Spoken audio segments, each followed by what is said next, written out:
કાંકરેજ તાલુકાના થરાથી રાધનપુર જતા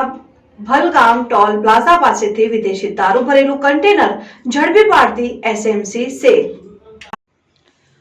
અંદાજિત 1362 પેટી વિદેશી દારૂની બોટલો કિંમત ₹63,32,520 અને વાહન કિંમત ₹30 લાખ, મોબાઈલ એક કિંમત ₹500, રોકડ રકમ 820 સહિત ટોટલ ₹93,33,840 મુદ્દામાલ જપ્ત કરીને પ્રોહિબિશન એક્ટ હેઠળ કાર્યવાહી કરવામાં આવી। પંજાબ લુધિયાણાથી ગુજરાતના મુન્દ્રા ખાતે લઈ જવાતો હતો વિદેશી દારૂનો જથ્થો, જેમાં સૌથી અગત્યની બાબત વિશે વાત કરીએ તો સ્ટેટ મોનિટરિંગ સેલ ગાંધીનગરે ખાનગી બાતમીના આધારે તપાસ કરીને કાંકરેજ તાલુકાના થરાથી રાધનપુર નેશનલ હાઈવે રોડ ઉપર આવેલ બલગામ ટોલ નાકા ઉપરથી વિદેશી દારૂનો જથ્થો ભરેલ કન્ટેનર જેનો આરટીઓ નંબર RJ26GA 4573 ઝડપી પાડવામાં આવ્યું ને